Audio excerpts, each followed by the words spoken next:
Tudo bem, eu quero cumprimentá-los a todos e dizer que, mais uma vez, eu estou aqui para fazer uma declaração aos senhores e às senhoras jornalistas e ao povo brasileiro. E registro que eu li hoje notícia no jornal Folha de São Paulo de que perícia constatou que houve edição no áudio de minha conversa com o senhor Joesley Batista. Essa gravação clandestina, é o que diz,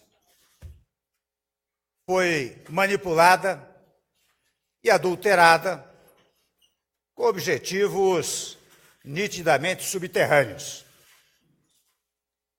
Incluída no inquérito, sem a devida e adequada averiguação, levou muitas pessoas ao engano induzido e trouxe grave crise ao Brasil. Por isso, no dia de hoje, estamos entrando com petição no Colégio do Supremo Tribunal Federal para suspender o inquérito proposto até que seja verificada, em definitivo, a autenticidade da gravação clandestina. O autor do grampo está livre e solto, passeando pelas ruas de Nova York. O Brasil, que já tinha saído da mais grave crise econômica de sua história, vive agora, sou obrigado a reconhecer, dias de incerteza. Ele não passou nem um dia na cadeia, não foi preso, não foi julgado, não foi punido. E pelo jeito não será. Cometeu, digamos assim, o crime perfeito. Graças a essa gravação fraudulenta e manipulada, especulou contra a moeda nacional.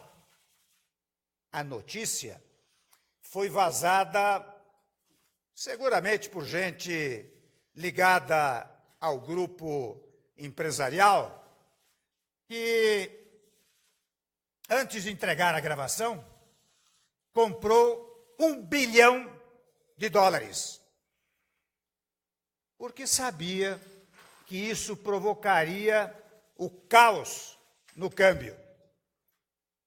Por outro lado, sabendo que a divulgação da gravação também reduziria o valor das ações de sua empresa, as vendeu antes da queda da bolsa.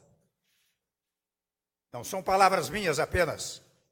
Estes fatos já estão sendo apurados pela Comissão de Valores Imobiliários. A JBS, meus senhores e minhas senhoras, lucrou milhões e milhões de dólares em menos de 24 horas.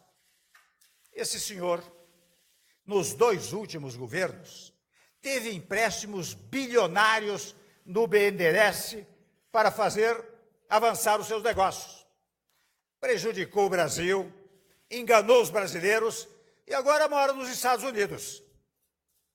Quero aqui observar a todos vocês aquilo que alguns da imprensa já notaram: as incoerências entre o áudio e o teor do seu depoimento. Isso compromete a lisura de todo o processo por ele desencadeado.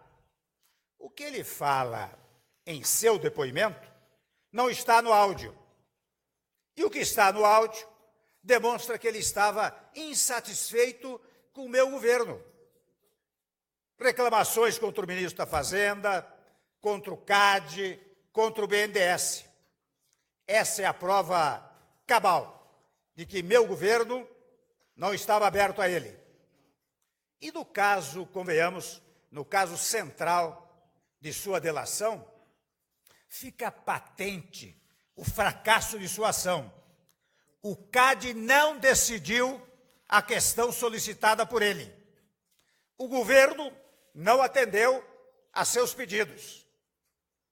Não se sustenta, portanto, a acusação pífia de corrupção passiva. E não foi só o CAD. O BNDES mudou no meu governo. A presidente Maria Silvia moralizou o BNDES, botou ordem na casa e tem meu respeito e meu respaldo para fazê-lo. Assim como Pedro Parente o fez na Petrobras. Estamos acabando com os velhos tempos das facilidades aos oportunistas. E isso, meus amigos, incomoda muito. Há quem queira me tirar do governo para voltar aos tempos em que faziam tudo o que queriam com o dinheiro público e não prestavam contas a ninguém. Quebraram o Brasil e ficaram ricos. O autor do grampo relata, no diálogo que tivemos, suas dificuldades, simplesmente a ouvir. Nada fiz para que ele obtivesse benesses do governo.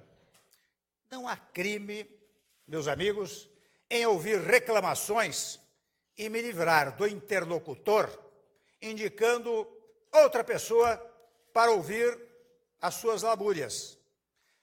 E confesso que eu ouvi à noite, como ouço muitos empresários, políticos, trabalhadores, intelectuais e pessoas de diversos setores da sociedade brasileira. No Palácio do Planalto, no Jaburu, no Alvorada, em São Paulo. Trabalho, acho que os senhores sabem, rotineiramente, até meia-noite ou mais. E falo até com pessoas da imprensa. Com pessoas da imprensa, já falei em horas avançadas. Muitos sabem disso, porque falavam comigo ao telefone ou até pessoalmente. Nada demais há nisso. Mas é bom ouvir com atenção o que dizem as pessoas. E muito do que foi dito nos depoimentos dos senhores Joesley e Ricardo provam apenas falta de sintonia, abundante divergência. O primeiro fala em buscar uma forma de interlocução comigo, pois não a tinha. Já o segundo fala que era meu interlocutor frequente, em nome do grupo. Há muitas mentiras espalhadas em seu depoimento. Lembrem da acusação de que eu dera aval para comprar o silêncio de um ex-deputado. Não existe isso na gravação, mesmo tendo sido ela adulterado.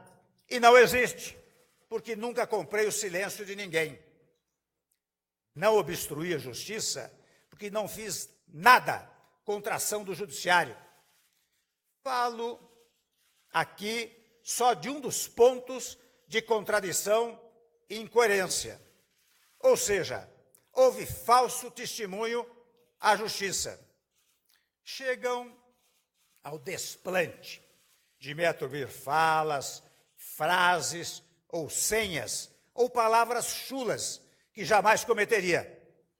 Atentam contra o meu vocabulário e minha inteligência. Tenho crença nas instituições brasileiras e nos seus integrantes. Devo até registrar que é interessante quando os senhores examinam o seu depoimento e o áudio, os senhores verificam que a conexão de uma sentença a outra não é a conexão de quem diz, olhe, eu estou comprando o silêncio de um ex-deputado e estou dando tanto a ele. Não, a conexão é com a frase, eu me dou muito bem com o ex-deputado, mantenho uma boa relação. Eu disse, mantenha isso. Viu, enfatizam muito o viu. E por isso mesmo eu devo dizer que não acreditei na narrativa do empresário de que teria segurado juízes, etc. Ele é um conhecido falastrão exagerado. Aliás, depois, em depoimento, podem conferir, disse que havia inventado essa história, que não era verdadeira. Ou seja, era fanfarronice que ele utilizava naquele momento. Eu quero pontuar que houve grande planejamento para realizar esse grampo.